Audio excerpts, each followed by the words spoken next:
গাজীপুর শালগজারিতে ঘেরা এক শৈল্পিক চিত্ররূপ। ঢাকার রাজধানী থেকে খানিক চোখ বাড়ালেই দৃষ্টির সীমা ছাড়িয়ে যায় গাজীপুরের সীমানা। এই গাজীপুরে ভাওয়াল রাজার যেমন ইতিহাস রয়েছে, ঠিক তেমনি রয়েছে এই গাজীপুরে শিল্প আর কলকারখানা। এখানকার মানুষ জীবনযাপন করে সাধারণভাবে, সহজ সরল প্রাণ। এইসব মানুষগুলো একটুমাত্র শান্তি চায়, তারা বড্ড শান্তিপ্রিয়। কিন্তু আচমকাই যেন তাদের এই শান্তিতে ছন্দপতন ঘটে যায় নির্মমতা। গাজীপুরে নির্মমভাবে নিহত হন এক তরুণ তরতাজা যুবক।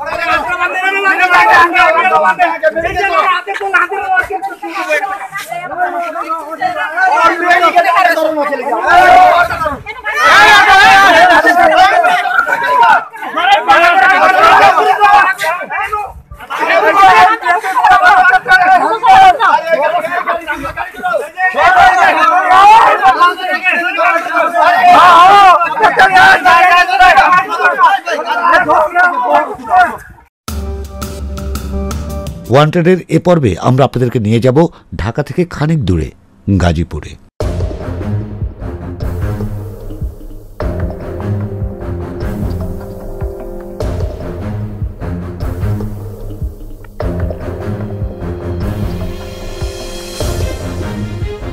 একসময় জনপ্রিয় ইউপি সদস্য জনাব আব্দুল হাইয়ের পুত্র মোহাম্মদ লিয়াকত হোসেন এক তরতাজা যুবক। 5 বছরের দাম্পত্য জীবনে বেশ সুখী ছিলেন তিনি। ছিলেন সমাজসেবা নিয়ে। 30 ডিসেম্বর 2018 দুপুরে কতিপয় সন্ত্রাসীর নির্মমতায় প্রাণ হারান মোহাম্মদ লিয়াকত হোসেন।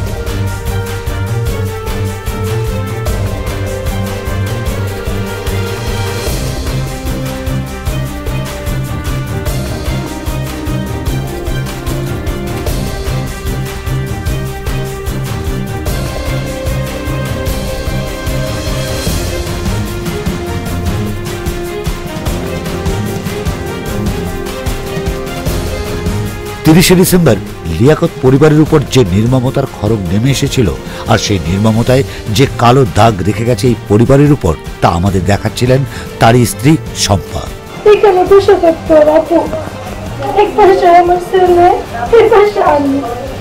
আমার ছেলেকে আমি খাওয়াতাম, আর আপুর খাওয়া শেষ হয়ে যেত। উনি উঠে চলে যেতাম, বলতাম আপনি চাইেন না, আমার ছেলে খায় না, পরে যে বাবার সাথে পয়সা খাবে সে। আমার ছেলে বাবার সাথে নামাজ পড়তো, ওরা ডাক দিল নামাজ সাথেও যাইতো না। আমি বাবার সাথে নামাজ পড়ি, নামাজ পড়াম বাবার সাথে চকলেট আনতে যাবো, চকলেট আনতে যাবে বাবার সাথে নামাজ পড়ে।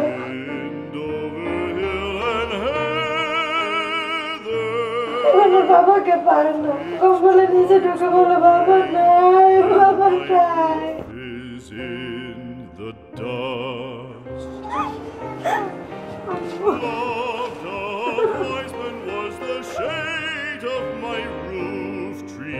The true word of welcome was spoken in the door. মেয়েটা যায় দৌড়ায় কুলে উঠতো, ছেলে জুতা পরাই দিত, বাবার পায়ে মোজা পরাই দিত। With the faces in the firelight, kind folks of 30 December 2018 লিয়াকতকে যখন নির্মমভাবে আহত করে জখম করে ফেলে রাখা হয়, ঠিক সেই মুহূর্তে তার পাশের গ্রামেই অবস্থান করছিলেন তার বড় ভাই আয়ুব রানা। তিনি খবর পেয়ে তাৎক্ষণিক ছুটে যান এবং লিয়াকতকে উদ্ধার করেন, এবং তারপরে তিনি থানায় মামলা করেন বাদী হয়ে। ঠিক 2 দিন পরে যখন আসামিদের রিমান্ড চাইতে তিনি কোর্টে যান, তখন তিনি অসুস্থ হন এবং স্ট্রোক করেন। এখন তিনি শয্যাশায়ী। খানিক সুস্থ হলেও তিনি মামলার ব্যাপারে আমাদের সামনে কথা বলেন অকপটে, প্রকাশ্যে। সন্ত্রাসীরা কুপিয়ে হত্যা করেছে, আমি এটার বিচার অবশ্যই চাই, বিচার হবে আমি আশা করি, এবং ফাঁসি হবে ওদের সবাই। মামলার এখন বর্তমান কি অবস্থা? মামলা চলতেছে, এখন আসামি ধরা পড়তেছে। এই পর্যন্ত 12 জনের মধ্যে ধরা পড়ছে, বাদ বাকিগুলা পলাতক আছে, পুলিশ খুঁজছে। এই হত্যার সাথে সম্পৃক্ত ছিল এবং পরিকল্পনাকারী এবং সরাসরি জড়িত ছিল কয়েকজন। তার মধ্যে হচ্ছে সাগর, হাফিজ, হিমেল, ইমরান এবং নাহিদ। এরা কি ধরা পড়েছে? এর মধ্যে একজন ধরা পড়েছে, হাফিজ ধরা পড়েছে।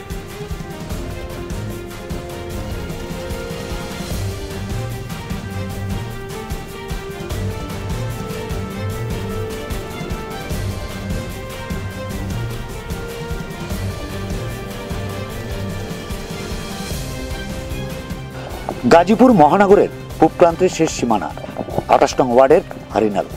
আজ থেকে ঠিক গুনে গুনে 23 দিন আগে এখানে এক তরতাজা প্রাণ লুটিয়ে পড়ল মাটিতে। তাকে পরিকল্পিতভাবে হত্যা করা হলো। হত্যা করল বেশ কয়েকজন নামধারী সন্ত্রাসী খুনি, হাফিজ, রুবেল, সাগর, এমনি আরও অনেকে। আমরা যদি একটু দেখি তাহলে দেখতে পাবো এখনো রক্তের দাগ মাটিতে লেগে আছে। শুধু রক্তের দাগ মাটিতে নয়, যখন তাকে স্টেপ করা হয়, তাকে যখন চাপাতি দিয়ে কুপিয়ে কুপিয়ে হত্যা করা হয়, তখন তার সেই তাজা রক্ত ছোপ ছোপ লেগেছিল এই ওয়ালে, এখনো লেগে আছে। লিয়াকতের রক্ত শুকোয়নি, লিয়াকতের শোক শুকোয়নি। গাজীপুরের সেই দিন 30শে ডিসেম্বর যখন লিয়াকতকে হত্যা করা হয়, ঠিক সেই মুহূর্তে তাকে বাঁচানোর জন্য যারা এসেছিলেন তাদের মধ্যে দু একজন এখনো সোচ্চার সেই কথা জানাবার জন্য, সেই কথা প্রকাশ করবার জন্য আমাদের ক্যামেরা।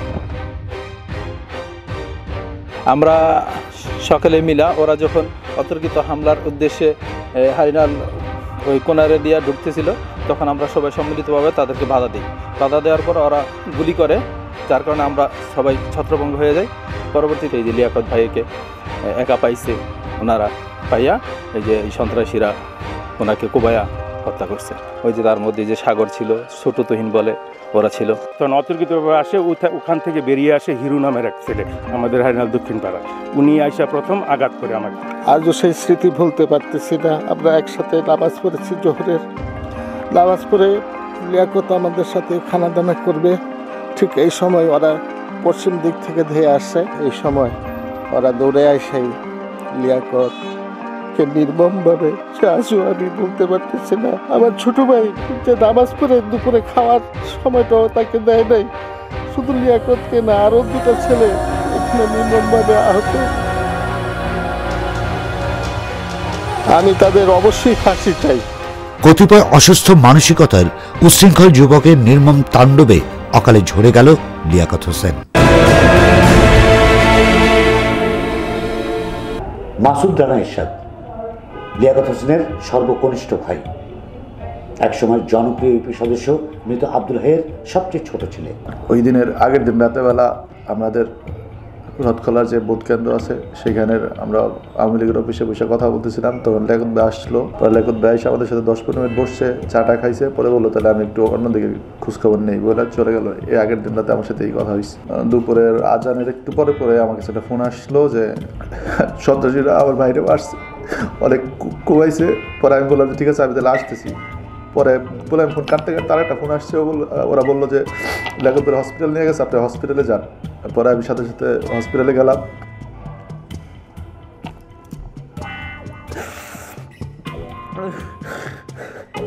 যাই দেখি আমার ভাই হাসপাতালে বেডে শুয়ে রাখছে, ডাক্তাররা চিকিৎসা করতেছে, অক্সিজেন দেয়া। আমি কথা বলার চেষ্টা করছি, ভাই আমাদের সাথে কথা বলে নাই।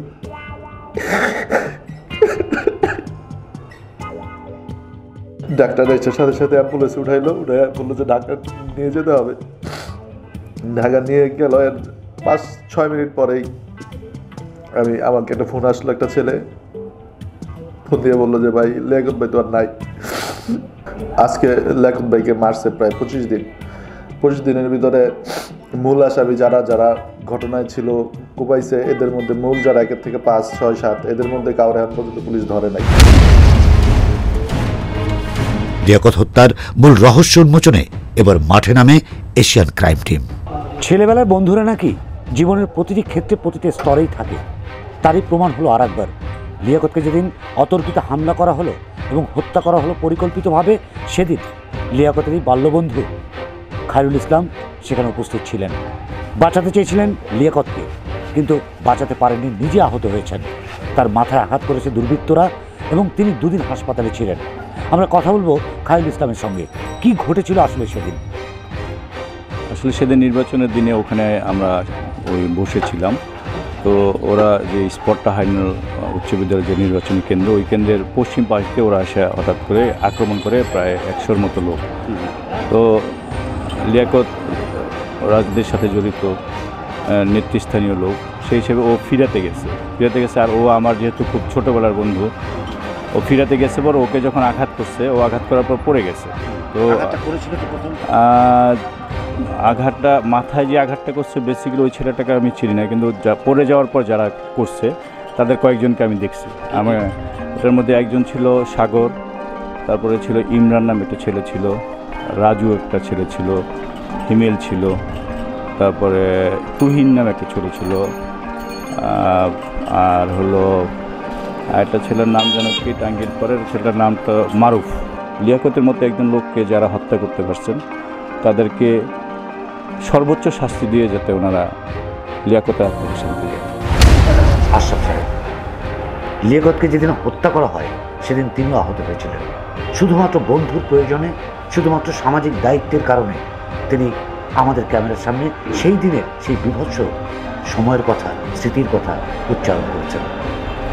একটা বাসায় আমরা বসছি, খাবো, তারা প্লেটও নিয়ে আসছে, হঠাৎ করে শুনি গুলির শব্দ। আরে দেখো তো গুলির শব্দ, পোলাপানিকা ঘরে ঢুকছে দৌড়ে। ওই স্কুলে, হারিনাল স্কুলের গেটে আমি দেখতেছি যে তারা আমাদের দিকে আইতাছে। তো আইতাছে, তাদের কাছে তো অস্ত্রপাতি, সে ফাট করে আপনার চ্যান্ডা বাড়ি করে আমার প্রথমে মাথাটা মেরে খুব বললাম, খুব মারার পরে আমি পড়ে গেলাম নিচে। লেগে তো কুমায় মেরে ফেলা গেল। এমন পরিস্থিতিতে পড়ে রয়েছি যে আপনার ওখানকার যে লোকগুলা, মহিলারা পর্যন্ত দরজা দিয়ে গেছে। এই 14-15 বছর একটা ছেলে, আমি চিনি না, ঠিক দেখলে চিনতাম না মনে হয়। ছেলেটা গেছে গা, একটা স্যান এতটুকু লম্বা গেছে গা, সত্য গেছে গা। ওই ছেলেটা আবার ঘুরায় আমার ডাইন পাটার মধ্যে ঠাস করে খুব মাল।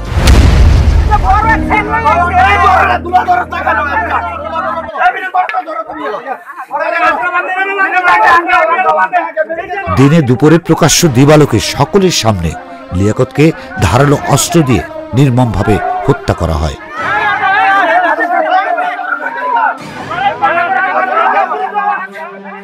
লিয়াকত হত্যার পর অতিবাহিত হয়েছে ক্ষণে ক্ষণে অনেকক্ষণ।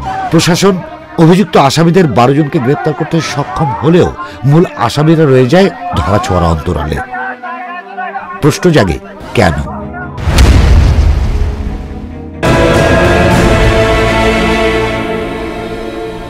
এশিয়ান ক্রাইম টিম সেই কেনর উত্তর খুঁজতে খুঁজতে হাজির হন গাজীপুর থানায়। মুখোমুখি হন ভারপ্রাপ্ত কর্মকর্তা এবং তদন্তকারী কর্মকর্তার সঙ্গে। এই পর্যন্ত আপনারা কতজন আসামিকে গ্রেপ্তার করেছেন? এই পর্যন্ত আমরা এফআইআর-ভুক্ত মানে এজাহারভুক্ত 12 জন আর 2 জন হচ্ছে সন্দিগ্ধ, টোটাল 14 জন আসামি অ্যারেস্ট করছে। এর মধ্যে কি কেউ 164 করেছে? হ্যাঁ, একজন 164 করেছে। তাতে কি তারা স্বীকার করেছে যে কিভাবে হত্যা করেছে এবং তারা কারা কারা জড়িত ছিল? হ্যাঁ, 164 এসে অনেকেরই নাম বলেছে এবং সে প্রত্যক্ষ সাক্ষী হিসেবে সে নিজে এবং সেও ঘটনায় ইনভলভ ছিল মর্মে স্বীকার করছে আর কি। প্রথমে তারা লাঠি দিয়ে আঘাত করছে, আঘাতের পরে ওই সাগর আছে, সাগরের সাথে আরও তার 3-4 জন আছে, ওরাই আর কি ঘটনায় একদম পুরোপুরিভাবে তারাই 4-5 জনের নামটাই বেশি। আপনি 16/9/2018 এই থানার ভারপ্রাপ্ত কর্মকর্তা হিসেবে দায়িত্ব গ্রহণ করেছেন এবং লিয়াকত হত্যা হয়েছে 30 ডিসেম্বর 2018। এবং এই হত্যা মামলায় অন্যতম আসামি হচ্ছে সাগর। এই সাগরের ব্যাকগ্রাউন্ডটা, ব্যাকগ্রাউন্ড যেটা শুনেছি, সে মানে বিভিন্ন খারাপ সঙ্গে সাথে জড়িত। সাগরের বাবা ছিলেন একজন সামান্য ড্রাইভার। সেই সাগরের এখন গাজীপুরে 4টা বাড়ি, প্রায় 5টা গাড়ি, অগাধ টাকার মালিক সে। আপনি থানার ভারপ্রাপ্ত কর্মকর্তা হিসেবে একবার খোঁজ নিয়েছেন এই টাকার উৎসটা কোথায়? আসলে আমরা তাকে অ্যারেস্ট করতে পারলেই বিষয়টা, তথ্যটা শুনে দৃষ্টি তথ্যটা পাওয়া যাবে। আচ্ছা, এটা হচ্ছে লিয়াকত হত্যা মামলার আপনার প্রাথমিক যে এজাহারটা, সেই এজাহারটা যদি আমি বাদ দিই, এর বাইরেও ফিয়া হত্যা মামলার সাথে সম্পৃক্ত হিমেল, নাহিদ, সাগর। মোটামুটি এখানে আমরা 1টা, 2টো, 3টা, 4টা, 5, 6, 7, 8, 9, 10টা আমরা মামলার কেস স্টাডি আপনার সামনে ফটোকপি দিতে পারবো, যেখানে প্রত্যেকটি জায়গায় যে কটি অকারেন্স ঘটেছে সেখানে অভিযুক্ত আসামি হচ্ছে এই হাফিজ, এই সাগর, এই হিমেল। আজকে এই 2018-তে এসে লিয়াকত তার নির্মম পরিণতির শিকার হলো। যদি এদেরকে পূর্বাহ্নেই যদি দমন করা হতো তাহলে কি এই হত্যাকাণ্ডগুলো হতো? এখন তো আমরা তো 16 এসে পূর্বে তো অন্যান্য অফিসার ছিলেন আর কি। আশা করি তারা তো হয়তো এই বিষয়ে ব্যবস্থা গ্রহণ করেছে, যেটা আমার মানে যে ওই সময় ঘটনাটা ব্যবস্থা গ্রহণ করলে তো আর এই ঘটনাটা ঘটতো না। তো যদি কোর্ট অনেক সময় আসে না, আসামি ধরার পরে যদি কোর্টে সারেন্ডার করার পরে বা কোর্টে চালান দেওয়ার পরে অনেক সময় কিন্তু কোর্ট থেকে যদি জামিন হয়ে যায়, সেক্ষেত্রে কিন্তু অনেক ক্ষেত্রে পুলিশের কিছুটা প্রবলেম তৈরি থাকে আর কি। তো এখন আমি যে আপনি যে তথ্যগুলো আমাকে বললেন বা দিলেন, আমরা অবশ্যই, আর এমনিতে তদন্তের স্বার্থে অনেক তথ্যই আমরা পাচ্ছি, আর যে তথ্যগুলো আপনি বললেন সে তথ্যগুলো আমরা অবশ্যই এই বিষয়টা নিয়ে কাজ করব। গোটা বাড়ি আজ যেন নিথর, শোকের চাদর গায়ে লিয়াকত পরিবার আজ ভুলে গেছে কাঁদতে। আজ এই লগ্নে এই পরিবার এশিয়ান ক্রাইম টিমের সামনে হয়ে পড়েন আবেগপ্রবণ। লিয়াকত চলে গেলেন শম্পাকে একা ফেলে, দুই সন্তানকে রেখে।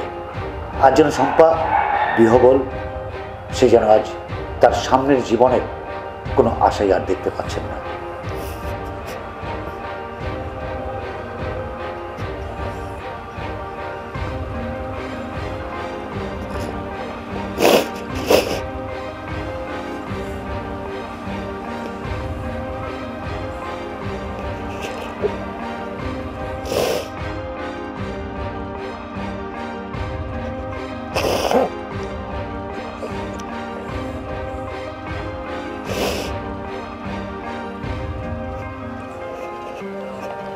আপনার সাথে শেষ কথা কি হয়েছিল?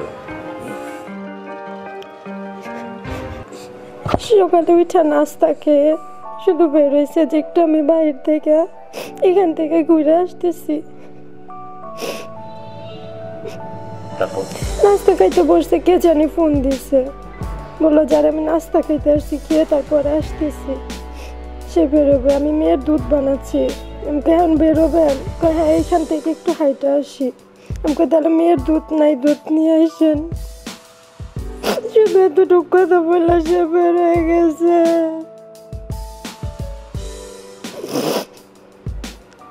তারপরে তার সাথে কথা বলতে, তার সাথে আর কোনো কথা হয় নাই। তারপরে তাকে কিভাবে দেখলেন?